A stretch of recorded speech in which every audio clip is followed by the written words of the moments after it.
Yeah, we got stagnant. Their second shots were a big problem.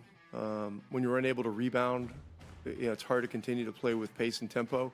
I haven't looked at the end of the game yet, so I don't have the blow-by-blow for you. But give them credit. They kept attacking, and their defense was great down the stretch. He got to the free throw line some. I don't think he had gotten to the free throw line at all in the first half. Fouls were an issue. Look, he's a great player. That's the other issue. He's the MVP, and so we had a couple of good stands against him. There was one time he tried to split, a double team, and we came up with the ball. But then I don't remember if we converted or not.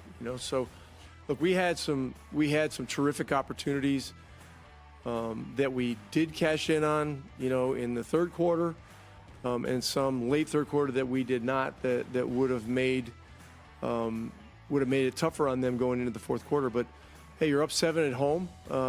You got to dig in and find a way, and we were just we were unable to do it tonight. It's frustrating, of course. You want to win that game. Especially a game at home where, like you said, you have the lead late. But that's just not how the cookie crumbled today. And so take a shower, watch film, see where we can get better, and be ready to go for Game 5. I feel like myself personally, I could be a lot better for us as a group, and we just gotta get more stops down the stretch. 17-point fourth quarter. For the offensive success we had all game, I think is really, shows we gotta do a better job moving the ball, and I think that starts with me. So, we gotta be ready to go Game 5. Obviously going into a hostile environment, we gotta be ready to play, and for us to win, we're gonna have to win one down there. So. We gotta be ready to go, and we got a couple days to sit on this, watch film, see where we can get better, and I'm excited about the challenge. Hello, Pacers fans, and welcome back to the Pacers Fever Show, where today's episode comes with a heavy dose of what could have been. Game 4 of the NBA Finals is in the books, and the Indiana Pacers let a golden opportunity slip through their fingers. Up 2-1 in the series, playing in front of a sold-out Gainbridge Fieldhouse, the Pacers had a chance to take full control of the NBA Finals, but instead dropped one on their home floor. Now the series is tied 2-2, and the Oklahoma City Thunder have recaptured home court advantage, but once felt like the Pacers inching closer than ever to their first NBA title, now feels like the momentum has completely shifted back to OKC. That fourth quarter collapse looms large, and the Pacers will now have to win at least once on the road in one of the NBA's toughest environments if they want to lift the Larry O'Brien Trophy. On today's episode, we break down everything from Game 4, what went wrong, what it means for the series, and whether this was the moment that the finals slipped away.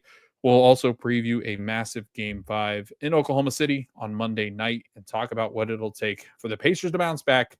Our thoughts next on this episode of the Pacers Fever Show.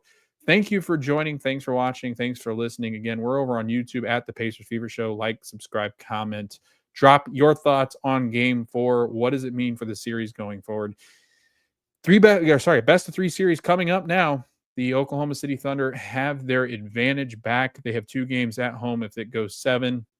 A tough environment to play at in Paycom Arena.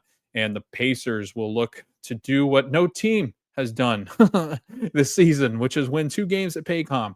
And it'll be a very tough go for the Indiana Pacers as they'll look to try to steal one back in Game 5 on Monday, and then hopefully close that out on Thursday night, I believe it is, where the Pacers will host Game 6 on June 19th. Is it possible? I don't know. We're going to talk about it. We're going to talk about all the things that need to change. But like I said, thanks for watching. You're listening to this. You're probably getting this over on Spotify, Apple, iHeartRadio, or wherever you get your audio podcast. You can find us there, and you can help us out. Fans find us. Whoever wants to listen to this, find us by giving us 5 stars, leaving a comment. It is greatly appreciated.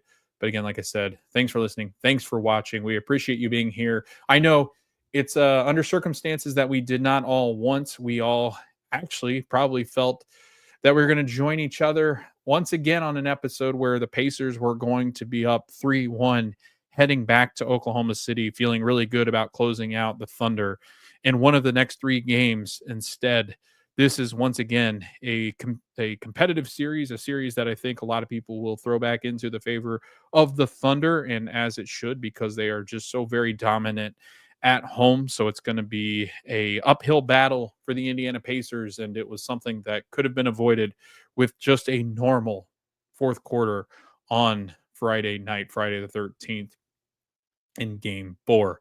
Speaking of, anybody else catch that Friday the 13th graphic right when the Thunder started to go on a little bit of a run? They hit a 3 and then Friday the 13th pop up, and I guess we got cursed. Jason coming for the head of the Indiana Pacers and are taking it back to Oklahoma City. But it was an interesting ESPN. I don't know if it was a mishap or if it was on purpose or what horrible timing it was. If it was on purpose, they did it right when the Thunder had released a 3-pointer that was really big in the game, and he ended up hitting it. And it comes back too, and the Thunder are trailing, I think, by 7 at that point. It was just not a good night. It was not a good night.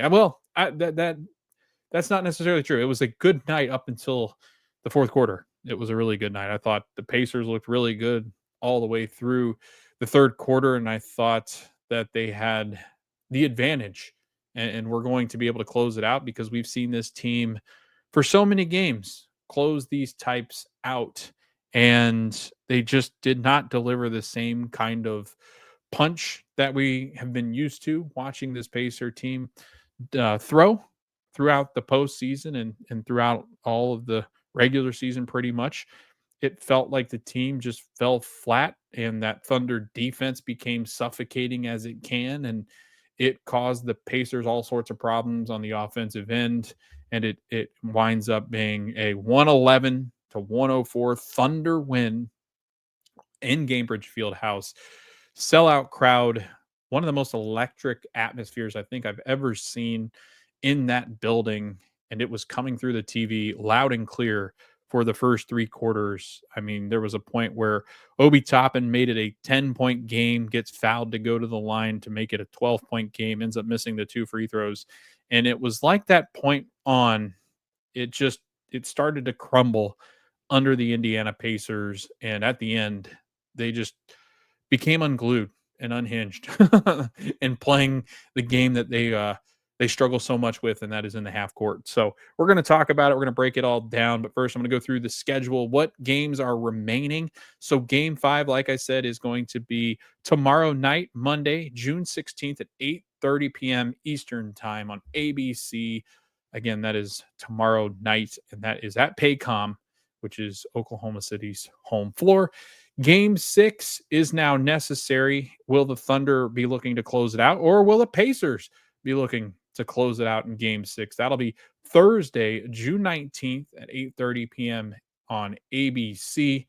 And if game 7 is needed, that is going to be next Sunday, and that is going to be in Oklahoma City, Sunday, June 22nd at 8 p.m.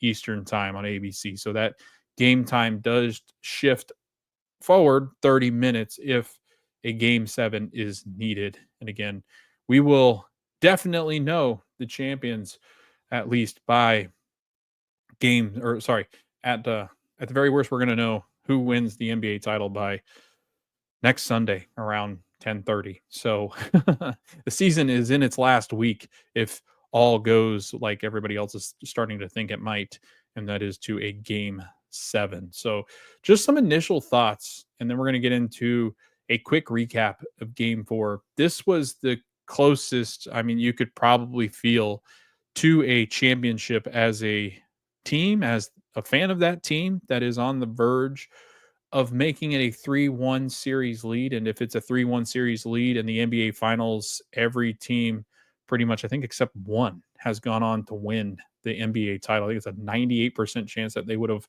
gone on to win a championship. At least that's what the trend said. And the Pacers had an opportunity, and SGA actually mentioned this in his post game after an explosion in the fourth quarter from him. He mentioned the fact that he knew what was coming if it was 3-1. He knew the inevitable was probably going to happen. He knew just how tough it was going to be to beat this Indiana team 3 games in a row, with one of those games at least being on Gainbridge Fieldhouse, in Gainbridge Fieldhouse. And so the pressure was on for a team that, again, I think has had great moments of being tested, but as also, I think there has been obviously some conversation about the fact that they've just not played a lot of crunch time in these playoffs and in the regular season, especially. They just don't play in crunch time. They have over 50 wins with a winning margin of 10 plus points.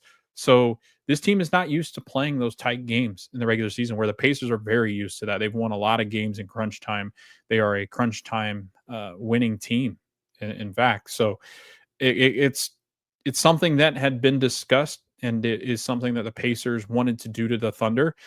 They do it in this game. Unfortunately, it's to the detriment of the Pacers, because the Pacers did have a 10 plus lead in and around the fourth quarter. And the Thunder were on the verge. I think they were on the verge of mailing this one in. I mean, they're going to go down fighting, but everything that they did, every answer that they seem to have had, the Pacers were able to match it and then blow by them. And it's not until that fourth quarter where things really flip on its head, when SGA starts to get going. They figure out something on the offensive end that changes the game and is something that is more than likely going to happen in game 5, until the Pacers know how to stop it. And they got some key performances from their big 3/4. If you throw Alex Caruso into that mix, they got really good games out of those 4 that have been obviously really good players throughout the postseason. Um, J Dub and Chet have had their moments of struggle throughout this season, or sorry, this series, and those were well documented. But ultimately, they all come together in a must-win game 4 and pull it together in order to beat the Pacers by 7, and the Pacers crumble and implode in the fourth quarter. One of their worst quarters, I think, of the postseason. So very disappointing. Those are my initial thoughts, and we'll preview Game 5 mostly in this episode, but I do want to quickly recap some of the stuff from Game 4, or some notes that I'd made before and after Game 4. So that 110 mark seems to be key for Indiana, getting to 110 points. They are 14-0 when over that mark of 110 points. They're now 0-6 when under that mark, and they were 0-5 heading into this game. And because they only get to 104, that goes into that category of, you didn't get over that mark, so you lose the game. And so it seems to be that if the Pacers score over 100 or 110 plus, they are going to win that basketball game. So that seems to be the mark that they need to hit going forward. And we can feel really confident about the result of that game should they hit that mark. If they don't hit that mark, we can, of course, still win the game, but I think it becomes more difficult, just because that probably means we are playing to the pace and the style of what the Thunder want, which is a good pace, but it's not quite to the breakneck speed of the Indiana Pacers. They had many chances to put the Thunder away. One that comes to mind especially is the moment where Obi Toppin, and I know that Toppin played an excellent game, and if he's not had that good of a game, it's a lot closer, and probably we're out of this game before the fourth quarter when we choke it away. I did feel like Toppin's 2 missed free throws, while it didn't turn immediately then, it did feel, if the Pacers had gone up 12, they could continue making that run. And, who knows what 2 foul shots, who knows what that could have done for you, adding 2 more points to that. Who knows what it would have done to the Thunder for their psyche. But he misses those 2. They start to score some points. They get confident. Pacers continue to miss some free throws, and you just let the Thunder take control in the fourth quarter. There was no pace in that fourth quarter that was similar to anything that had been played throughout the game.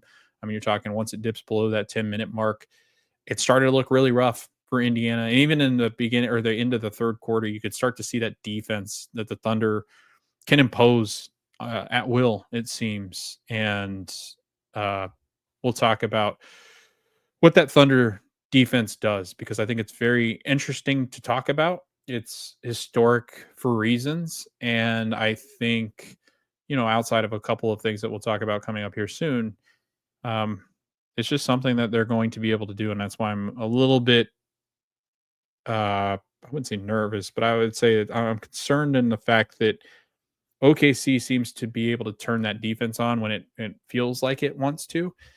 and it is performing well in the offensive end. I think that's what turns that defense back on is when they start to get confident on the offensive end, that defense even becomes more of a clamp.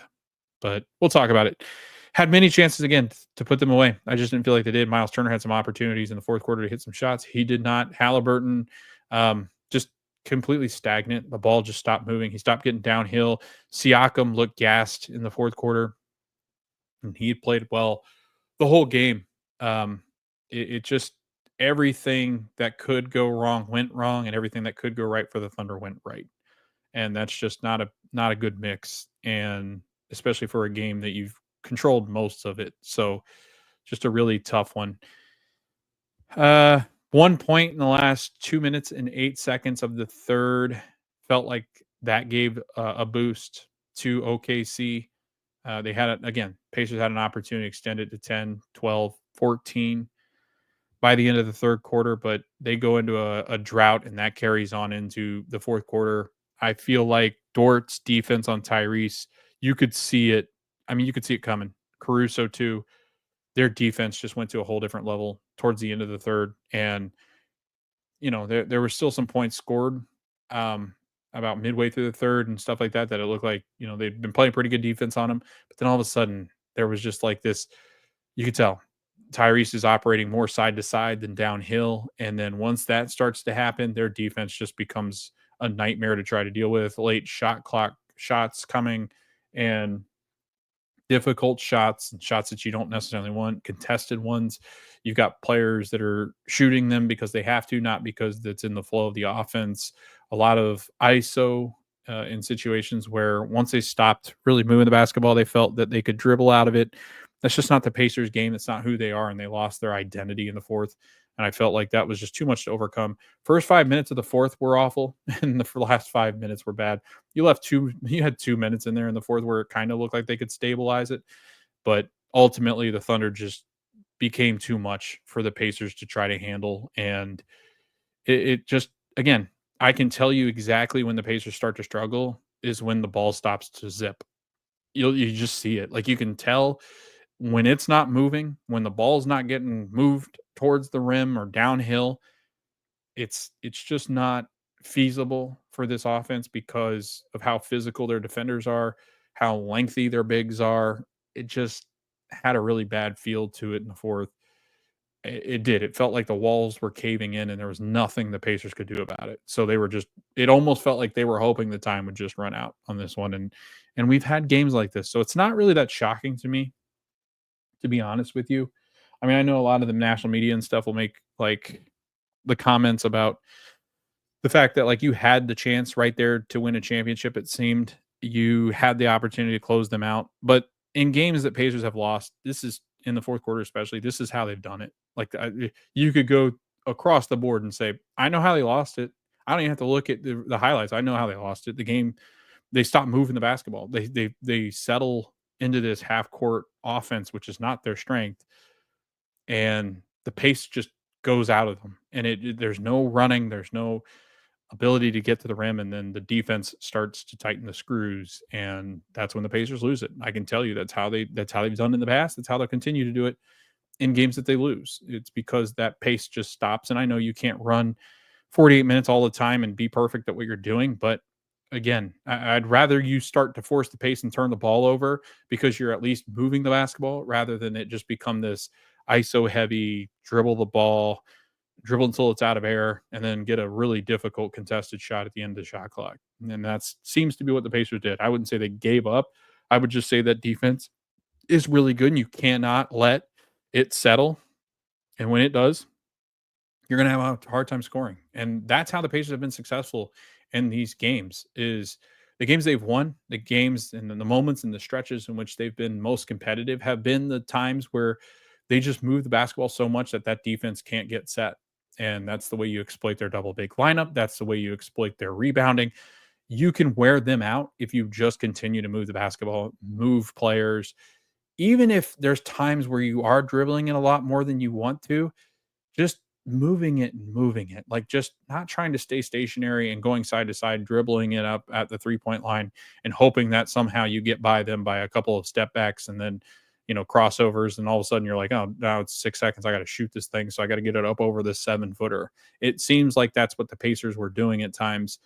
And again, you'd much rather just turn the ball over by trying to pass it at that point than dribble the air out of it, because at least if you're passing the ball, you're making the defense work for something. And the more you're making them work, the more room there is for them to make mistakes. And I think that's the biggest thing that you have to realize when you're a team like the Pacers. When you move the basketball, you got to realize your best and your biggest advantage is against a defense like this is moving it so much that they get confused, right? The offense went ISO heavy, but also any of the missed shots the Thunder had, it seemed like they were getting offensive rebounds off of those misses. And it really did. It felt like those offensive rebounds were turning into points or foul shots, mostly foul shots. They shot a lot of foul shots in the fourth quarter, the Thunder did. And so that lets them back into it. And again, the Pacers are much better when they're not shooting foul shots because it slows the game down. Free throws slow the game down. Defenses are able to get set. You're able to, when you score on a free throw, it's easier for the defense to get back in transition because they've already got two guards hanging out in the backcourt where they can just send them back, and there's already two. So it's hard to run as much as you want to on free throws. Whereas a made basket in the flow of an offense, not the free throw, you'll have two or three guys that might crash the boards or guys that ball watch, and then you've got one guy back, and that's easier to get into transition on a made basket, not a made free throw. So that's another thing that Oklahoma City did really well. If you want to disrupt the Pacers' pace, get to the foul line. That's a big thing. And then, so here's where I want to discuss this Thunder defense, right? And we'll discuss it as we get into the Game 5 preview. But a point that I want to make here is that when a team gets going offensively, when those runs of 10-0, 14-0, 19-0 runs, when those happen, that is because the offense is confident. They're getting their shots. You're getting into this groove. Well, I feel like the Thunder's defense can get like that. It's not often that a defense can do that, but oftentimes what you see is the offense go on a run and then the defense, is what's causing that run or whatever it might be. But it wasn't like there were huge runs offensively. Like they were doing well to shut down the Pacers, and that's what was causing them to have these runs. It does. It feels like the Thunder can get on these defensive runs where they just stop you from scoring for 8 minutes at a time. It's insane. Like it is actually insane how much this defense can stifle you and take the ball out of people's hands, and how physical they can get with you, whether it's a foul or not. They can still get very physical with you. And I felt like the Pacers allowed them to get more physical in the fourth, and the Pacers didn't really match that physicality or intensity. And that was a big problem. With 3:52 left in the game, the Pacers got it back up to a 4-point lead. But from that point on, it was all Thunder. Only 3 Pacers points from that point on. Nesmith, 6th foul, and that pretty much felt like the nail in the coffin when he gets that 6th foul, and SGA travels but gets away with it, gets fouled and goes to the line, hits 2. Nesmith's out of the game. And then after that, even the Pacers, who are the cardiac Pacers, who you never want to count out, in 44 seconds is plenty of time to come back from 5 or 6, whatever the deficit was. I think it was 6 at that point. It's still some time for the Pacers. And with the way that they were defending the inbound, you felt like, okay, well, if they can score or hit a 3, and then, then crazier things have happened, obviously, in this postseason. But then implosion happens. Benedict Mathurin comes in for 44 seconds and plays probably the worst stretch anybody could have in 44 seconds. Misses 3 free throws, has 2 away from play fouls. So those 2 away from play fouls are the ones where they're trying to inbound it, and he holds SGA on one. And I think he knocks over, can't remember who he knocked over on the other one. But those end up being a foul shot, and then they get the ball back. They hit both those foul shots. Those are 2 free points that they're getting without even having to get the ball inbounds. And the Pacers have caused teams all sorts of problems inbounding the basketball. And they did in this quarter too. I think they end up with a steal on one side. They do get a steal from an inbound, and then aren't able to capitalize on it. But yeah, I just they're what a game Benedict had in Game 3, but what a game to forget he had in Game 4. And he's a young player; he's 22 years old. Things like this happen, but for a guy that is one of our best free throw shooters, especially in the clutch. And then to do those things where they're just mental lapses, they're just mental mistakes where he's trying to defend the inbound, and I give him credit for that, but you just can't make those mistakes in an NBA Finals like this, even though you're down 5 or 6. It just puts you way out of the game because, again, like I said, crazy things have happened with this team under 40 seconds, and you at least want to give yourself a chance to do that. You want to keep that door open, but he closed it because of those mistakes that he had. So not all on Benedict. It was everybody in the fourth quarter. It was Tyrese. It was Pascal. It was Miles. It was Nemhard. It was Neesmith. Like, everybody had flaws in this fourth quarter. And because of that, nobody had answers. And so the Pacers ultimately surrender this one to the Thunder. And you got to feel like you were the best team in that game for 30, 36, 38 minutes. But after that, I mean, this team became a shell of itself. And that's really unfortunate because if you win this game, you're all but guaranteed the title. You really are. And now, yeah, like, of course, OKC is going to have the advantage. They've got 2 games at home. So if they can't get it done in game 5, they at least know they've got another chance if they can beat the Pacers in Indiana, come back home again. So, and who knows, the Thunder might win game 5. There's a good chance they win game 5 because they're going back home. They got tons of momentum. That crowd's going to be feral. I would not be shocked if the Pacers lose their a second consecutive game for the first time since March. I wouldn't, just because the momentum's all in OKC's side. Like, it's OKC's title now to lose, if we're being honest. Now, I know this Pacer team can go away from home and win a game, but to win 2 games in OKC, you're asking a lot of this team. And I'm not trying to crush the confidence right now because there are some things that we're going to get into as to why I believe and why maybe you should believe in this team. But I do want to address what most people are going to be talking about, right? They're going to be talking about the fact that the Pacers gave game 4 away. That has to feel like a gut punch, no matter how confident you are as a team. Now, the players, this is not a team that's going to lay down, but man, you really ruined an opportunity. You might not get that opportunity again in game 5. And then it's all on you on game 6. You lose that game and you could be looking at the Thunder lifting a trophy on your home floor. Talking about a couple more things in that game before we get into game 5. Free throws. This was probably the glaring advantage that OKC had, besides points in the paint. Free throws, 34 of 38 from the line. That's 89.5% from the Thunder. That's incredible. Like, ignore the fact that they got 38 if you can, because that's crazy. Like, we'll get to officiating here soon. But free throws, 34 of 38, 89.5%. Outscored Indiana by 9 at the free throw line. They hit 12 of 14 in the fourth. That is clutch. A lot of it was SGA, Jaden Williams, Caruso. Outshot the Pacers by 4 in that quarter and had 5 more points at the line in the fourth. So that was a big difference. They shot the ball when it counted. 9 of 15, 60% from the field in the fourth. The Pacers were 5 of 12 in the fourth quarter, 27.8%. OKC was 17 of 35 from the field in the second half at 48.6%. The Pacers were just 13 of 36 in the second half. That was 36.1 after shooting the lights out in the first. I think they were right around 48% in the first half. OKC dominated the glass. OKC had 43 rebounds. Indy had 33. OKC had 12 offensive rebounds. Pacers had 7. OKC beat the Pacers 23-13 in second chance points. They also dominated the paint at 50-36, advantage to the Thunder. Pacers also had 2 more turnovers at 15 compared to the Thunder's 13 in the game. So everything you had to do to win a basketball game, you were not doing. And for the way that they played in the first half, it felt like the Pacers had a chance to to win this game by 10 plus. But then the second half happened, and it was just the Thunder wanted it more. They were the more desperate team in that second half, and it showed.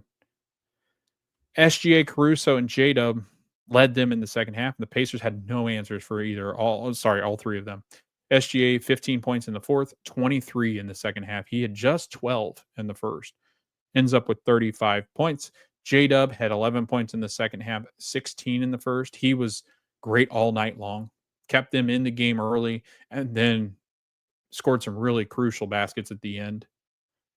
And then Alex Caruso, once again, shot 7-9 from the field, had 5 steals. He was a turnover machine on the good side. He had 20 points. He did not have a single 20-point game in the regular season, they said. He's got 2 in these NBA finals, so that's not good. I mean, maybe it is good because hopefully he comes back down towards the mean and doesn't have another one. But, I mean, it looks like he just gets, to score at will, and I think there's some changes that need to happen there. SGA screening for J-Dub was the difference in the fourth, I felt. I mean, you obviously the free throws and the rebounding were an issue, but it wasn't until I think it was right at the time where the Pacers go up 4 with like 4 minutes left in the game, maybe right around 5 minutes is when they start to do this. But it's not until the time around the 4-minute mark where Dagnall goes pretty much desperate. I mean, I think he saw this somewhat be an advantage for the Thunder, but I also felt like he was just trying to get the ball to SGA with the best possibility to score, and they felt like the best possibility to score at that time was going to be to try to get the switch of Nesmith onto him, and it worked. I mean, Nesmith's a good defender, but he's not used to guarding SGA in this series. He's not really, I don't think, equipped as well to really deny SGA because SGA is quicker. So they went to this J-Dub setting a screen for SGA and SGA screening for J-Dub, and that tandem was the difference. Zach Lowe tweeted that SGA set 7 ball screens last night, so basically J-Dub would shed off Nembhard and Nesmith, so Nesmith would switch over to SGA and Nembhard onto J-Dub, and then SGA just attacked Aaron Nesmith, and so that was, and he got 3 really good shots off of him right away. So, and made him. And it was extremely like the 3 I felt was the nail because then he had confidence he could just do it whenever he wanted. Like he hits a 3 and gets the game really tight. I think it was a 1-point game by then. And then you could just feel it. You could feel the air coming out of the building because you're like, oh no, here he goes. Here comes the MVP. And kudos to him. He played like an MVP in that last quarter. I mean, 50 points. It was the most reps of that pick and roll combo that has happened in any game all season. There were 7. So keep that feather in your cap and keep that in mind because we're going to talk about that when we get down to previewing game 5. But the last thing I want to say on game 4, and this has been the hot topic all over X, is the officiating. So Scott Foster is on this game, and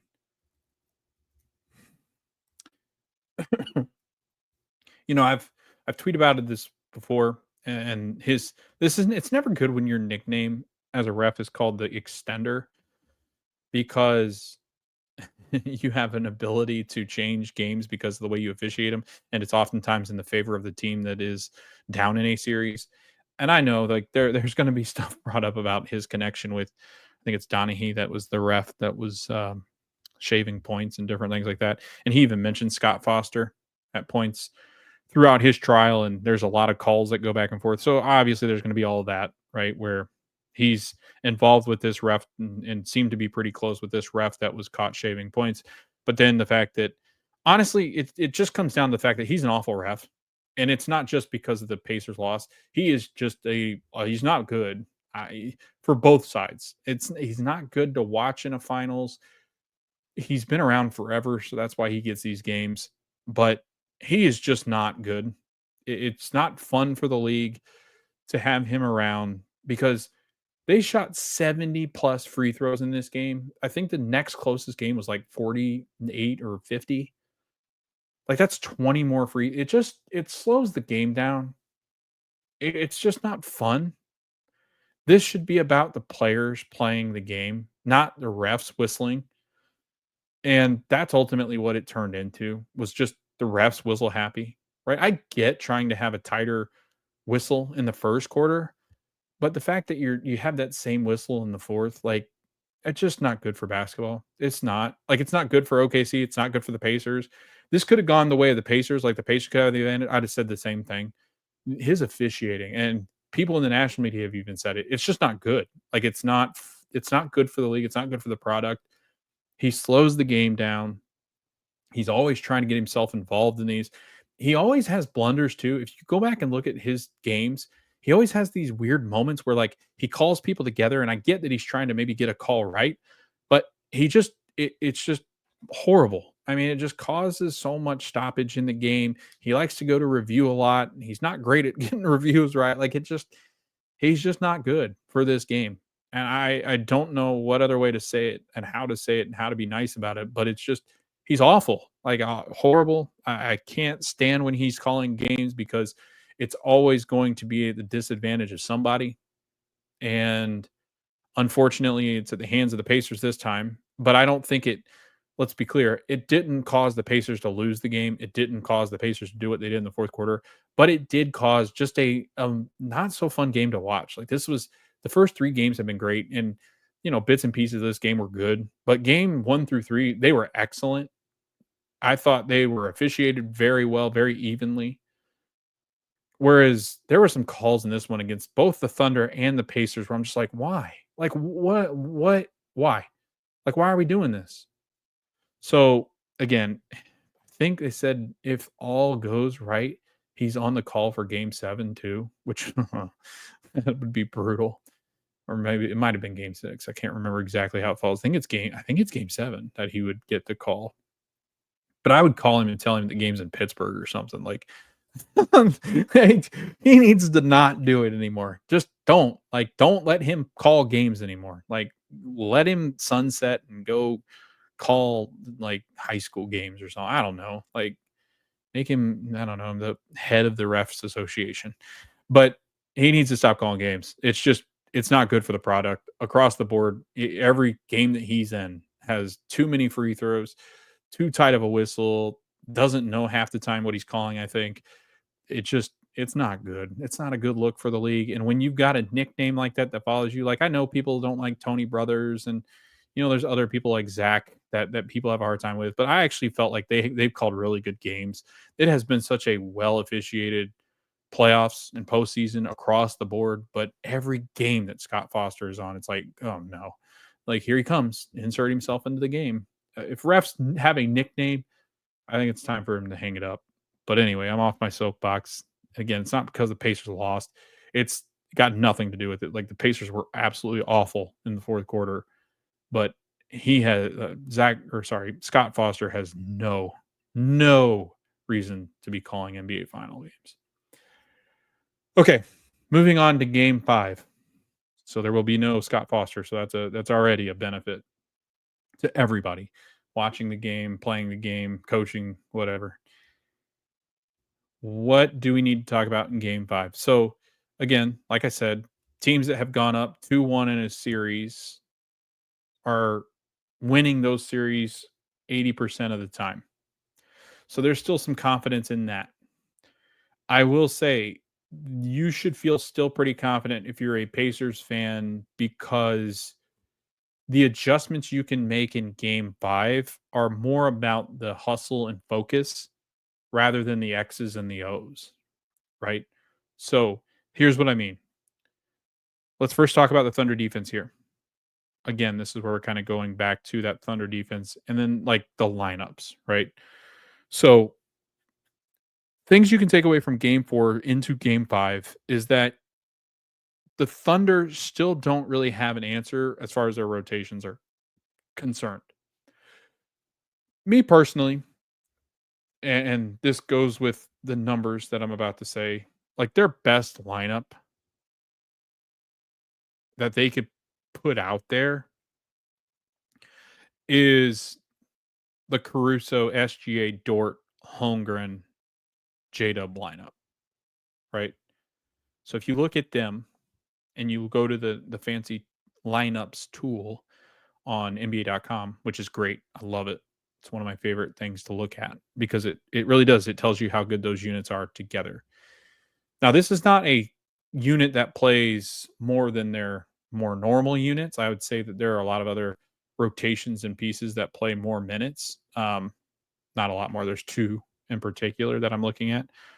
One was used only one game. So really there's only one unit that they use a lot more. So I take that back. There's one unit that they use a lot more, and that is their starting lineup that they were using without Hartenstein. So the SGA, Ludort, Holmgren, J-Dub, Case and Wallace lineup, which still plays a lot even though they're not starting anymore together in these games.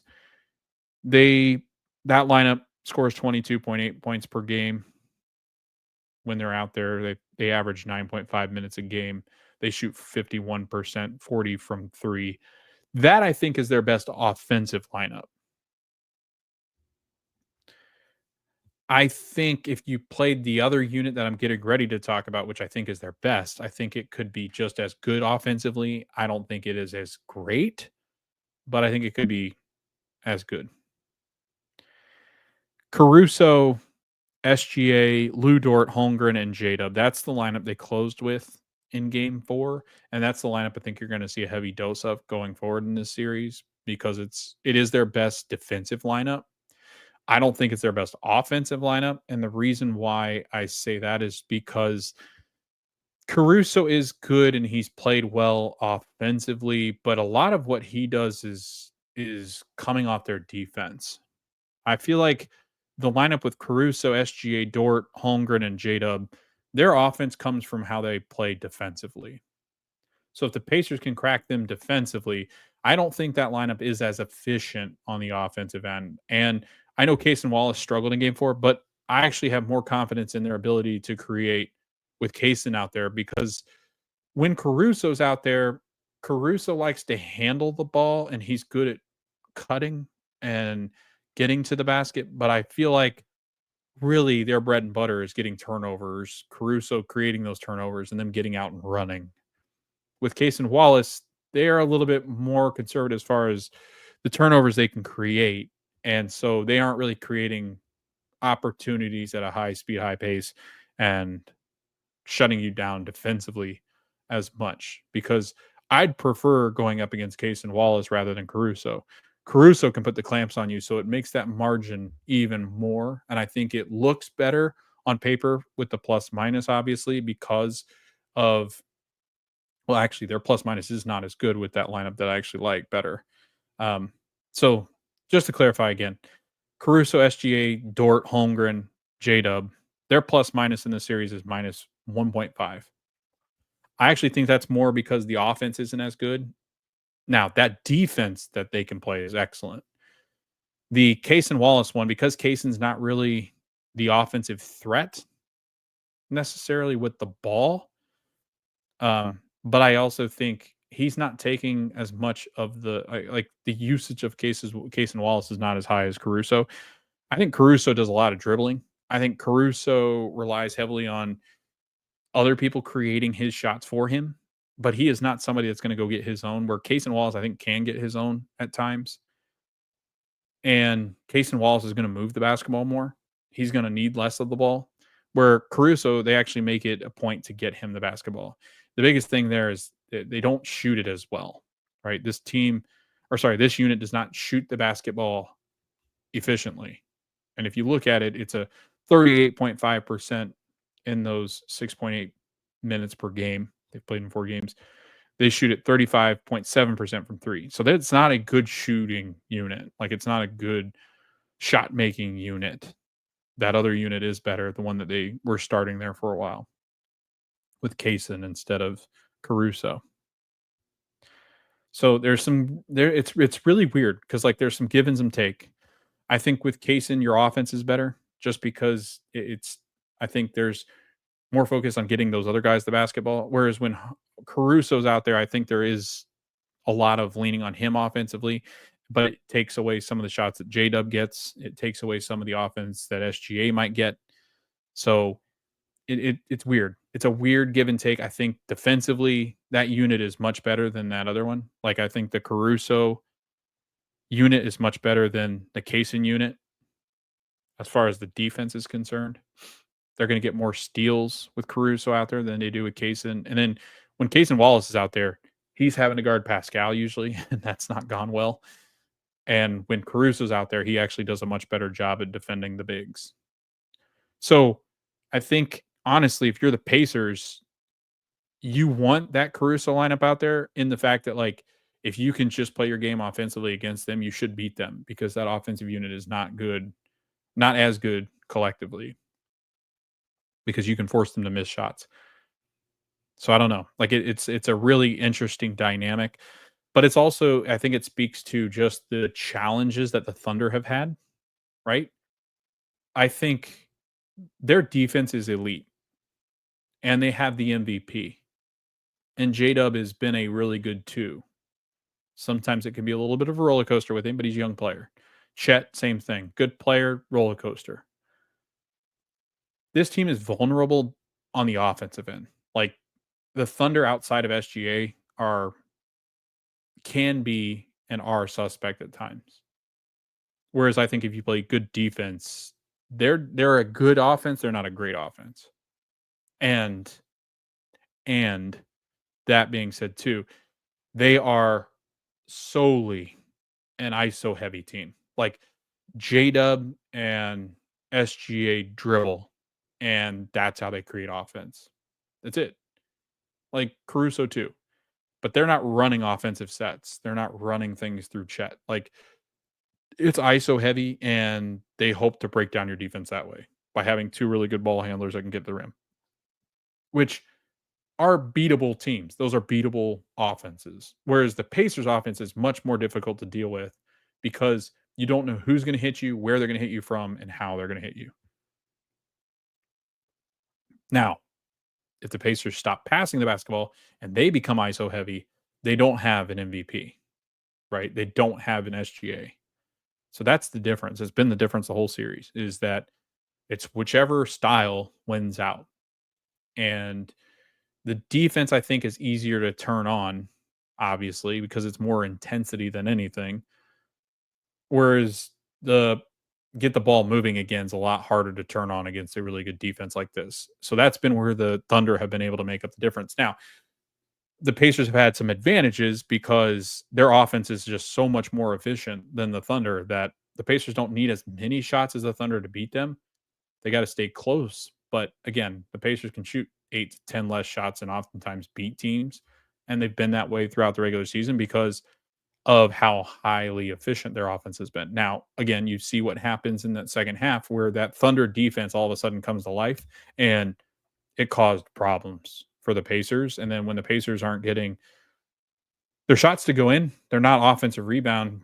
They're not an offensive rebounding team. So they don't get second chances. And then you eliminate an offense after one shot. And it's, a contested late in the shot clock kind of shot. And then the Thunder go down and they have a really great ISO player who's an MVP.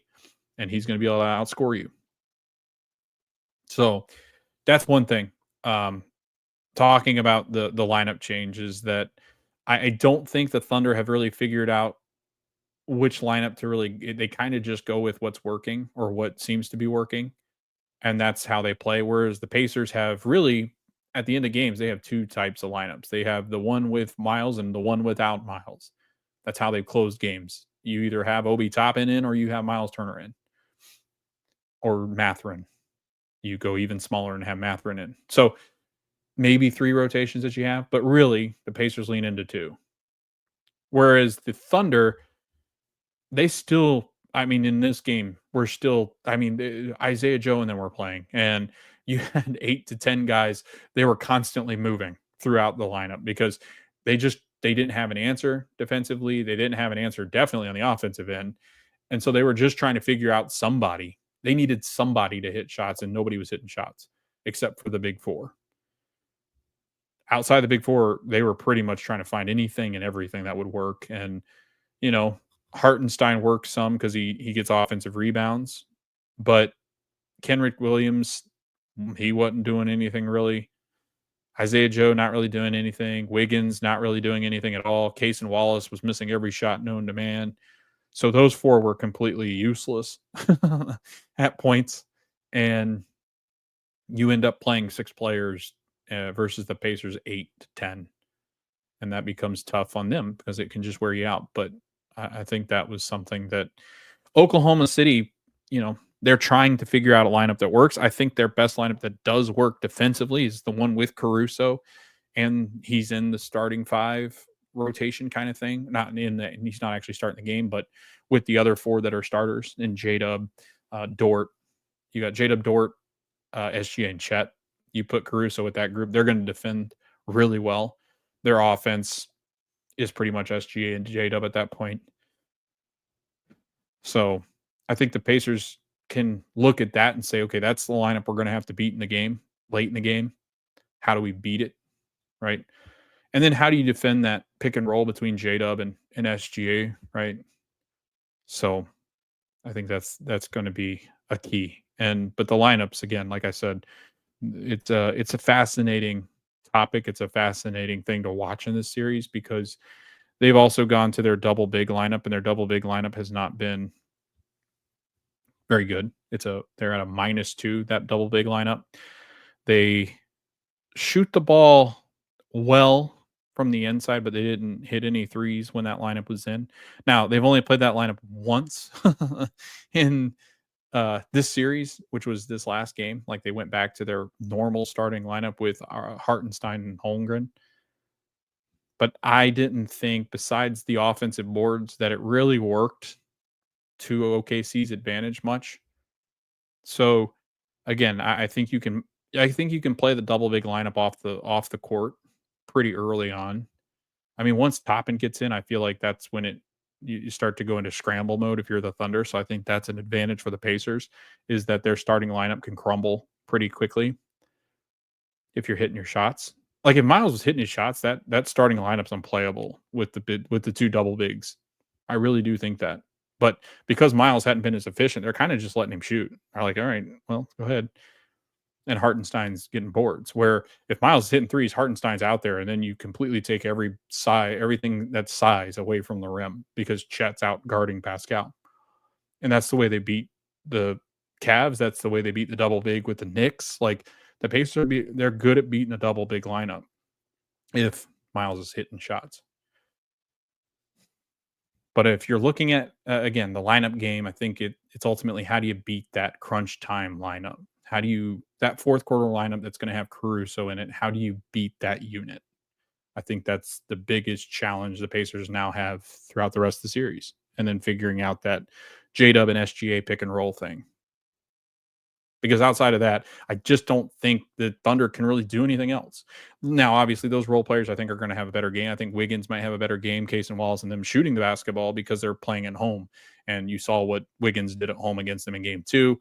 You've seen what Caruso can do with that home energy. Even Isaiah Joe and them, like, they can get hot.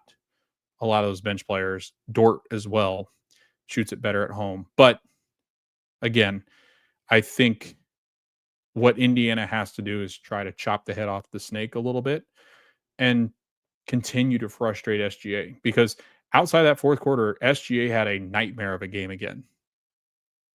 It's not until that fourth quarter where he wakes up. So I think what Nembhard does is a huge problem for OKC. If OKC can figure out how to get him off that matchup more often than not, that's when the Pacers are going to struggle. But I just don't know what else they can do to get him away from him besides the J-Dub screening. And then Rick's going to have to counter that one.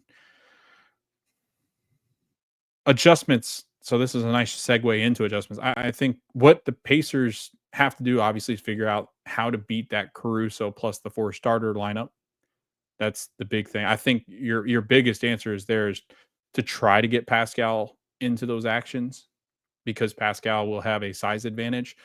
So, for instance, Caruso in that small lineup with Chet as the 5 and Caruso at the 4, sometimes J-Dub at the 4. I think what you've got to do is whoever is guarding Pascal has to be the screener and get Pascal onto an even smaller SGA.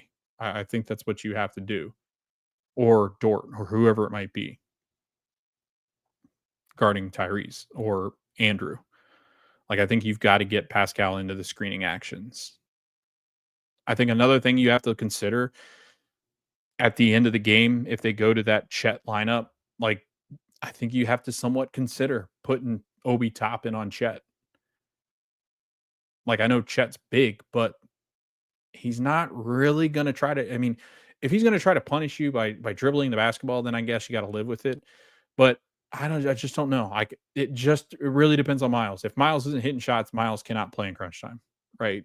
I think the small lineup is a problem when Turner is not hitting threes. If Turner's not hitting threes, he becomes a liability. And I think the other matchups could benefit from having Toppin out there where the offense doesn't go as stagnant. So maybe that's an adjustment you make is you look at your end of game rotation and do you put Toppin in that spot?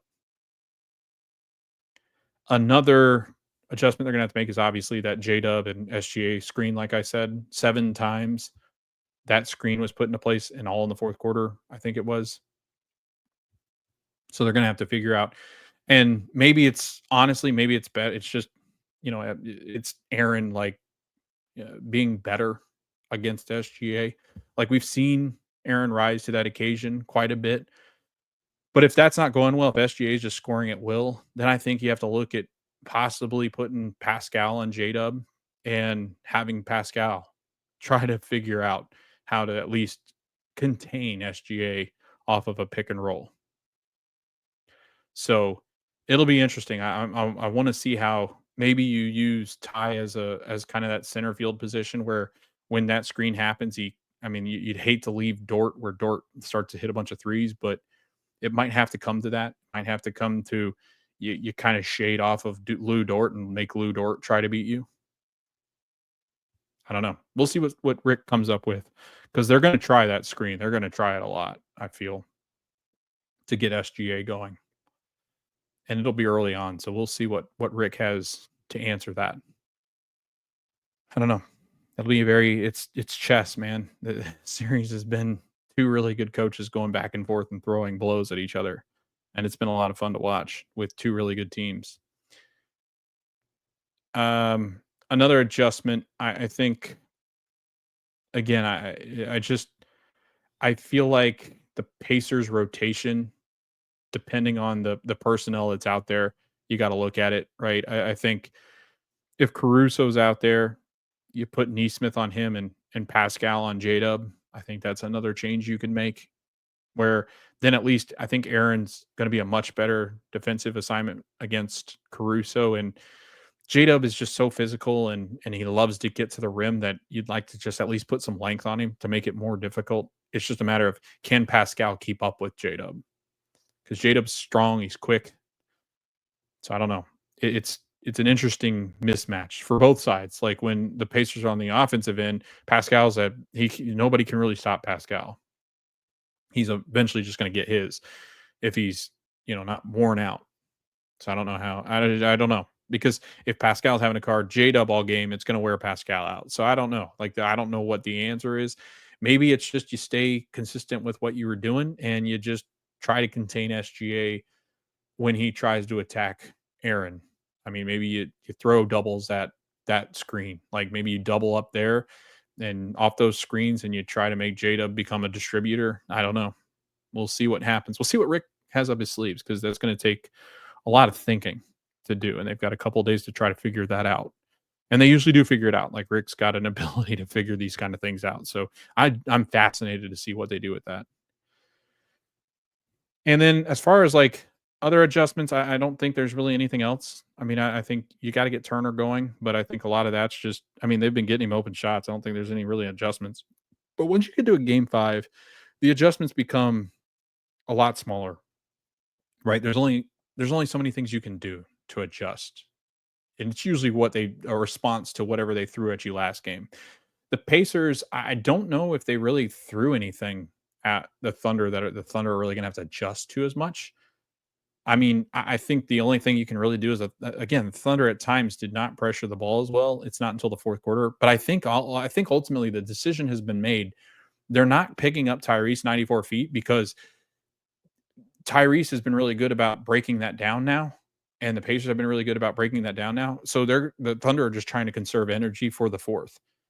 And the best way to do that is not throw your full hand at somebody early on. So I would not be surprised if the Thunder do allow the Pacers to kind of bring the ball up the court in the first half just to conserve some energy, because that fourth quarter, right when they hit that switch, it's like, okay, now Pacers try to figure this out. So I think you just try to you just play good defense in the first half. You do throw some coverage at him. You do throw some zone in there. But I honestly, if I'm the Thunder, I'm waiting as much as I can to throw that full court pressure. But if it gets out of hand, that's when you start to throw Dort up there real high.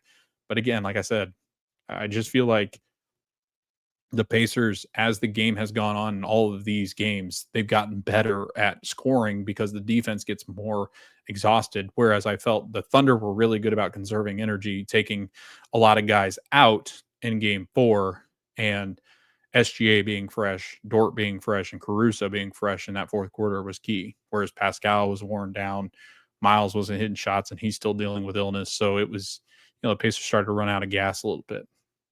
And then, of course, Nimhard, I think, is going to, although Nimhard's a different kind of beast, I think he just never gets tired. But, that's got to be somewhat exhausting, having to guard SGA like that for so long. But yeah, those are my adjustments as far as reasons to believe, right? So winding down towards the end of this episode before we get into the keys of the game, I want to talk about why should the Pacers believe that they can still do this, right? There's a lot of discussion going around on X. Are the Pacers done? Did the Pacers essentially lose the title in game 4? Going back home to Paycom, the Thunder are usually lights out defensively, and their offense is still okay, but they do shoot the ball better at home, but they're still not like a juggernaut on the offensive end. But 2 games in Paycom, if it goes 7, you got to feel really confident about that as the Thunder. So that's why I put this bullet point in here, because it's really hard to record after a game where you give it away. So honestly, I just went to bed that night and I didn't sleep that well, but this last couple of days is all you really think about is, man, feels like we gave it up. But then, I started to think about this team, right? Started to think about this season and try to put that game 4 loss in perspective. And that's what I want to do in this next spot, is talk about why should the Pacers believe that this series isn't, 1, over, and 2, that they can still win an NBA title. So I'm going to break this down in a couple of reasons. So reason number 1, why the Pacers should still believe, and fans should still believe, that they can win this title. Best of 3 series, 2 games at most, in OKC, right? You got 1 game still left, game 6 at Gainbridge. But really, game 5 could come down to deciding what happens in this series. Number 1, Rick Carlisle, right? He is a Hall of Fame coach. The team has always responded. This is kind of like 1 and 2, like 1A, 1B. This team has always responded, and it's because Rick Carlisle. I mean, give the credit to the players, right? Obviously. But the reason why they have answers to questions that may come out of a game is because of Rick Carlisle. He is the professor when it comes to the answer key. He knows what to do to adjust, to make things easier on his players as the series goes on. And he has done it time and time again, right? That this Pacers team has just had responses. And this dates all the way back to I guess last year in the postseason, honestly, is when you first start to notice responses, right? And the playoffs really expose coaches, or they celebrate coaches in the way that they're able to make adjustments. And I would say he's probably number 1 in the league when it comes to adjustments, right? He's been around longer. I think Dagnall is really good at making adjustments, but Mark has not had obviously the Rick Carlisle kind of experiences that obviously Rick has had as a Hall of Fame coach, a NBA champion. And I think because Rick has been around longer, he knows more. He knows what buttons to push or not to push. So that is reason 1, number 1. And then 1B would be obviously that reason of the Pacers have always had a response. And that's because not just that their players have been always really good about responding and making those adjustments as well, because it's also on the players to make those adjustments. They're very good at allowing those adjustments to happen. and to do all they can to make themselves better for the next game because of what the coaching staff tells them. They're very open about that. And they've talked about how you just got to be open. And sometimes it's not necessarily the kindest thing that you want to hear or whatever it might be. But they do a nice job of challenging these players to rise to the occasion and be better. And these players want to be better. They are 1B is these guys adjust. They will make the changes. They have always been that way. Tyrese has always responded to criticism and to doubt. Pascal, that's what he's built his career off of, is people doubting him and responding and making those adjustments to be better. He's an NBA champion. Miles Turner, everybody in the league and in the world and in the organization has doubted him at some point, right? Fans, front office even, right? Going after DeAndre Ayton. I feel like that's a vote of little confidence at times, right? So Miles has been doubted and has responded.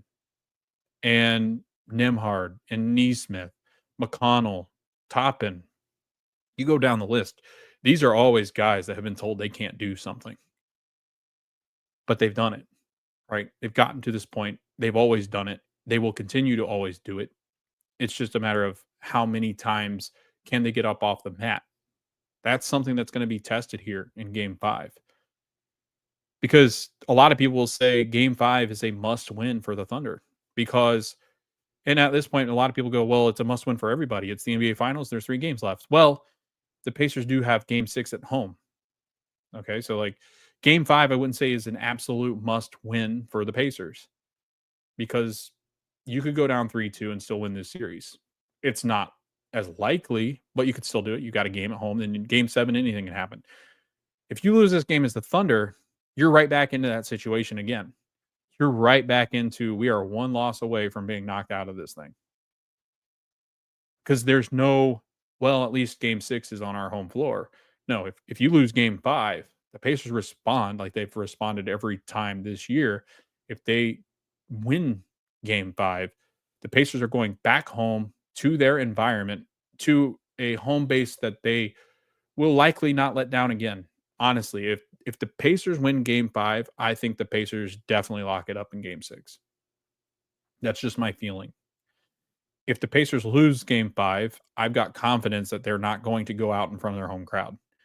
I do feel confident about that. Like the Pacers losing 3 games in a row, probably not going to happen. So, and that kind of goes into my second point is that the math can continue to math and it still works out in the advantage of the Pacers. If it gets to game 7, that's where I would say that it was advantage OKC, but game 7, man, like game 7 is a whole different monster. Game 7 is this is it, win or go home. Win or you get an NBA title, or sorry, win and you get an NBA title, lose and you go home thinking about what could have been. And the Pacers have more game 7, I think, crucial experience because they've had to go into somebody's house in game 7 and win it against the Knicks last year, whereas OKC's game 7 against the Nuggets was not in Denver, it was in OKC. It's easier to win a game 7 at home, obviously. But again, this Pacers team is battle tested. It knows how to win on the road. And I think a game 7 would still be very difficult for OKC to win. I'd still favor OKC in that, but I would say it's a pretty fair assumption to say that it's probably a 51 chance OKC wins that, 49 chance that the Pacers do because of game 7 is just a different kind of animal. This Pacers team on the road in the playoffs are 7-3, right? And really, the one loss that they had that I felt was the most disappointing of them all was that game 5 against New York because they just didn't show up. Like it felt like they just didn't show up. The other games that they lose on the road, right, were game 2 in OKC after stealing game 1. So I almost throw that one out the window. So you throw that one out the window, the Pacers really have lost 2 games that I felt like were of note. The Milwaukee game that they lost in Milwaukee just didn't show up. This game 5, this team knows that they need a response. And like I've said, going back to point 1B, this team has always responded. They just have. So it's hard to doubt that they won't at least show up and give you a solid punch. Can the Thunder weather that? Still a young team and the Thunder, right? That will continue to be the case. They win an NBA title, then obviously next year you don't have any doubt they can do it again. But I still feel there are times that they do still show that they are young, right? There are still moments Chet has where he just looks young. There are still J-Dub moments where he still looks young, right? Shots don't fall, they start to just kind of play themselves out of the game. Whereas the Pacers don't really have that kind of person besides maybe Tyrese, because Tyrese is still pretty young, and there are times where Tyrese plays himself out of a game. But the other guy's not really that much. Like, Nembhard doesn't really have that in him. Nesmith, and maybe because the offense doesn't rely heavily on them, they don't really do that. But like Pascal every once in a while, but he's a champion, right? And then Turner's offense is usually an added bonus. I mean, it's great when he's hitting those shots, but the Pacers usually have survived without his offense being explosive. So I would give the inexperience more towards the Thunder. So here's the other thing, right? Point number 3. Yes, it's at home, but you have all the pressure, right? The Pacers have pressure, but it's a different kind of pressure because, again, like I said, the Pacers still know at least we've got game 6 at home, right? At least we have that. Of course, losing this game is not ideal for the Pacers because then it's 3-2 and now they're just a loss away from going home. But like I said, I've got way more confidence the Pacers going into game 5 stealing one than I do the Thunder going into Indianapolis on game 6 being up 1 stealing one. So I don't feel like this version of the Pacers is going to go down letting you try to swing them out at home once again. So I don't know. I feel like all these things lining up. And then the fact that with all that comes the fact that OKC shot like below, I think it was like 18% from 3. They hit 1 3, I think, all the way through like the third quarter. Like they were an abysmal percentage at shooting the 3 in game 5. Sorry, game 4. Game 4, 18.8%. Yes, they're going to shoot better than that, but and yes, I know each game is different and you're at home and role players shoot better at home, but the minute those don't go down, they're going to start to feel it. You're going to feel that crowd, you're going to feel the energy, but if it's not going as well, the Pacers are in the game, the Pacers leading the game, you're going to start to feel the antsiness, I think, from OKC. Because if they lose this game, they're right back into the spot they were in game 4. Going back home, going back to Gainbridge with the chance for the Pacers to close it out. So I think the Pacers did themselves an advantage by getting up first in the series because I feel like it goes back and forth, right? The adjustments, I think the adjustment advantage is going to go more towards the Pacers than it will the Thunder because the Thunder won the game. They feel like they've answered the bell in a lot of those things. But I feel like the Pacers have some adjustments they can make where the Thunder, again, they're still trying to figure out what the rotation looks like. They're still trying to figure out which one works the best, which one's going to give them the best opportunity to win, where the Pacers are pretty solidified in what works. It just didn't play out in game 4 because they stopped playing the way that they normally play. Not because OKC really, I mean, their defense is really good and made adjustments and did a nice job with intensity, but I did feel like the Pacers were better there at being able to respond, and they were a better team for 3 quarters at least. Now, looking at the way the Pacers have played on the road, they average 114 points per game. Again, that 110 mark feels important. They've shot 49.5% from the field away from home, 41.1%. Honestly, you can make the argument that the Pacers, when they get the chance to play on the road, are better, which is crazy. They shoot better on the road.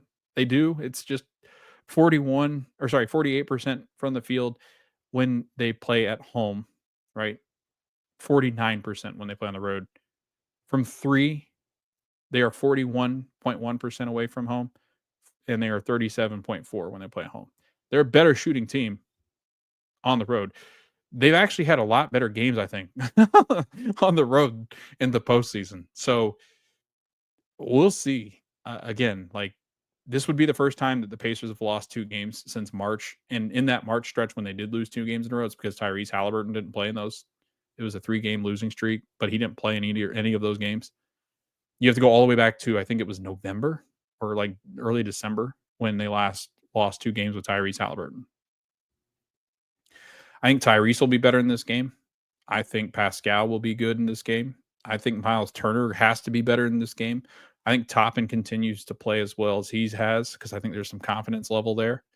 I think TJ is going to be TJ. And then you're going to have to rely on Nemhard, Neesmith stepping up. Neesmith actually, I think, been better on the road too. It'll be interesting to see how Nemhard guards SGA and how that defensive assignment works out. So a lot of exciting things coming up. I think that's just the reasons why you have to believe if you're the Pacers. Keys to the game. Number one key to the game, honestly, is playing your style of game for 48 minutes. If the Pacers play their style for 48 minutes, they'll win this game. I think it's that clear. I think the way the Pacers play, it's a kryptonite to what the Thunder want to do defensively. If the Pacers hold on the basketball, they rebound at a relatively better pace, and then they just get out and run. I think the way that it just has fallen, that they're a more talented team. I think if you get into a lot of half court where they're turning you over 15 times, that is going to benefit the Thunder.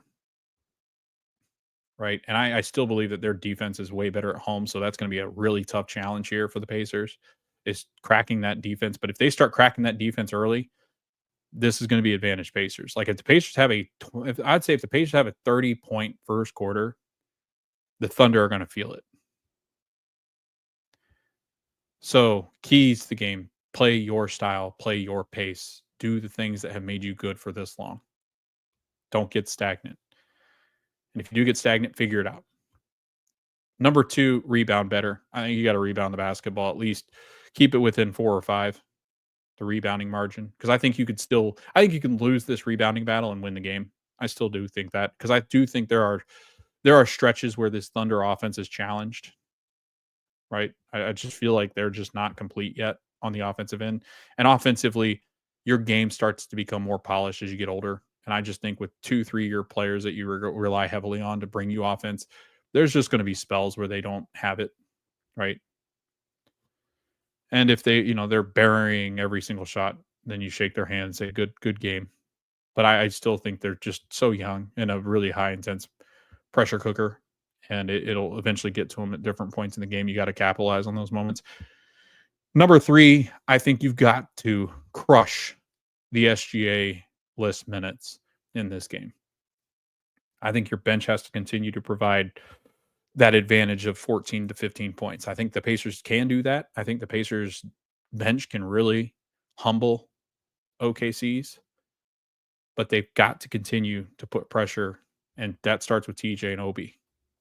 If TJ and Obi are doing things and you get that mix of all those players in there, and it looks like Carlisle's kind of gone away from, it's pretty much 2 starters and the bench unit now, which is good. I think that's how you win this series, is you still have 2 players out there with your bench unit to be successful. But ultimately, again, I think it's going to come down to bench rebounding and possessions plus the pace. Right? If they don't turn the ball over at a crazy rate, I think the Pacers have a really good shot to win game 5. So final thoughts. Again, a lot of pressure on the Thunder. Lots. Yes, they're going back into their environment. Yes, they'll be more comfortable at home. But if the game starts to get to where it's crunch time and there's, Pacers trail by 5 to 6, there's a lot of pressure on the Thunder to compete and play and win. Whereas, of course, you don't want to lose game 5 and go down 3-2, but you still got that game at home if you're the Pacers. And then you worry about game 7 when it comes. But yes, if you get into crunch time or if you get a lead in the fourth quarter, you got to know that the Thunder are going, oh, no, not again. So those are my thoughts. Leave the comments below. How do you think the Pacers do in Game 5? What do you think the results are? I'm not going to give my prediction, but I did lay out, I think, a good roadmap for how the Pacers might be able to win Game 5. I still would lean favor probably towards the Thunder just because they're going back home, but I would not count this Pacer team out. This team is not one that just lays down. You've seen that against, even when they were down 3-0 to Boston, they came out and still fought. So you're going to get a good fight. This Pacer team is not going to come out and go, man, we're still thinking about last game. You're not going to get that from Indiana. So I think it'll still be a really good game. This might be the best game of the series, to be honest with you. Like, this might be it. Like, this might be the pinnacle here in Game 5. So I expect the Pacers to come out with a lot of intensity, a lot of focus, and that usually bodes pretty well for the Pacers. Leave me some comments, questions, gripes, complaints in the YouTube comments. We're over on YouTube at the Pacer Fever Show. Subscribe, like, share, helps people find us. And then if you're over on Apple, Spotify, give us 5 stars, helps people find us. Comment anything that you want. You can email me at thepacersfevershow@gmail.com. If you're interested in joining as a co-host or as a guest, leave me a message or email me and we can talk about it.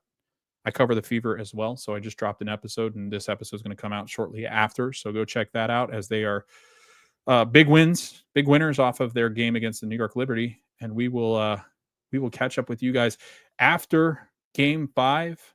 If all things go well, we will be recording on Monday night after that game, so it'll be a late night for me, whether we win or lose. Sorry, trying to get the words out here, running out of steam.